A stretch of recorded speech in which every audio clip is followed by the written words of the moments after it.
Welcome to middle education. Finally अब मैं आपके सामने आईटी या आईटीईएस का बूस्टर डोज लेकर के आ चुका हूं। मेरे इस बूस्टर डोज में ज्यादा क्वेश्चन नहीं है, लेकिन इतने क्वेश्चन हैं कि आपके एग्जाम में यहां से बहुत सारे क्वेश्चंस देखने को मिलेगा। जैसे कि आप सबको पता है कि एग्जाम के पहले आता है बूस्टर डोज, और बूस्टर डोज से बहुत सारे क्वेश्चंस हमारे एग्जाम में आता है। तो चलिए देख लेते हैं कि क्या होगा क्वेश्चन एंड किस प्रकार से हमारे एग्जाम में देखने को मिलेगा। हमारा पहला नंबर कहता है कि मौखिक संचार क्या है एंड इसके प्रकार बताना है। ये क्वेश्चन हमारे एग्जाम में देखने को मिलेगा। नेक्स्ट कह रहा है कि स्व प्रबंधन को परिभाषित कीजिए। 3 नंबर का प्रश्न है, देख लो पूरा लिख दिया हूं। ये 5 नंबर में आएगा, ये 3 नंबर में आएगा।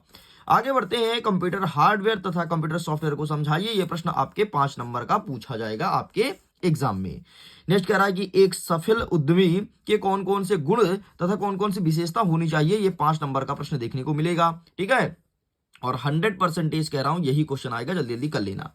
नेक्स्ट कह रहा है कि अस्थायी विकास क्या है। ये 3 नंबर का प्रश्न है। नेक्स्ट कह रहा है कि डिफॉल्ट टेम्पलेट से आप क्या समझते हैं। ये आपके 3 नंबर का प्रश्न है।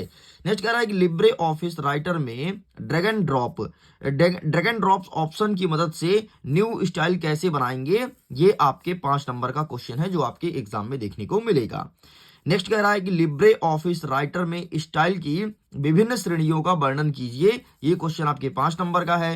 नेक्स्ट कह रहा है गोल सीक क्या है। ये 3 नंबर का प्रश्न है। नेक्स्ट कह रहा है कि व्हाइट इफ सिनेरियो और व्हाइट इफ में अंतर स्पष्ट कीजिए। ये प्रश्न आपके 7 नंबर का है। नेक्स्ट कह रहा है कि व्हाइट इफ एनालिसिस क्या है, समझाइए। ये प्रश्न आपके 7 नंबर का है। नेक्स्ट कह रहा है लिब्रे ऑफिस बेस में क्वेरी बनाने के 3 तरीकों का नाम लिखो। ये प्रश्न आपके 3 नंबर का है। नेक्स्ट कह रहा है फर्म और रिपोर्ट में अंतर लिखो। ये 5 अंतर आपको लिखना है, प्रश्न रहेगा 5 नंबर का।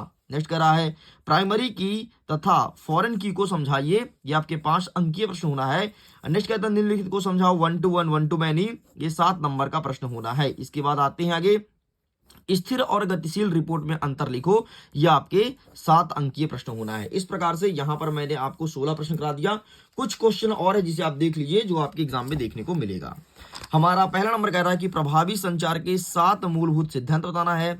नेक्स्ट कह रहा है कि तनाव को परिभाषित कीजिए। नेक्स्ट कह रहा है कि कंप्यूटर में डेटा सुरक्षा के उपाय को लिखो। अब जरा देख लो, प्रभावी संचार वाला 5 नंबर का प्रश्न है, ठीक है, ध्यान से देखते जाओ। नेक्स्ट कह रहा है कि तनाव को परिभाषित करो, 3 नंबर में देखने को मिलेगा।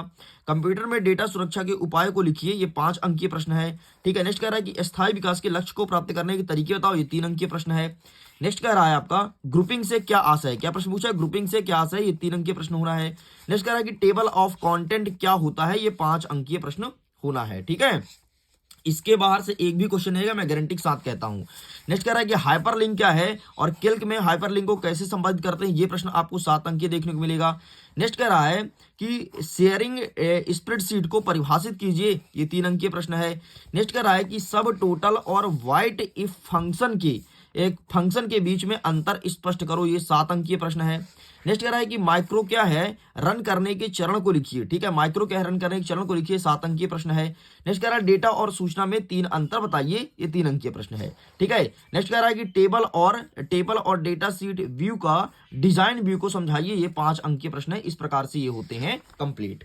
2 क्वेश्चन और है, जरा उसे देख लो। डीबीएमएस मतलब डेटाबेस मैनेजमेंट सिस्टम के 5 लाभ बताना है, 5 अंकीय प्रश्न रहेगा। निम्नलिखित को परिभाषित करना है, डेटाबेस और रिपोर्ट को, ये 7 अंकीय प्रश्न है। एंड विजार्ड का उपयोग करके क्वेरी बनाने के चरण बताइए। ये आपके 7 अंकीय प्रश्न है। इस प्रकार से सारे क्वेश्चन होते हैं कंप्लीट। बस स्टूडेंट अब आपको करना क्या है, इन सारे क्वेश्चन को अच्छे से रट लेना है। मैं 100% गारंटी के साथ कहता हूं यही क्वेश्चन देखने को मिलेगा। बाकी अगर इसका पीडीएफ डाउनलोड करना है तो लिंक डिस्क्रिप्शन बॉक्स में है, जाकर के जल्दी से इसका पीडीएफ डाउनलोड कर लो, अपने पास रखो और अपने तैयारी को बेहतर बनाओ। सो मैं वीडियो एंड करता हूं। Thanks for watching, bye bye.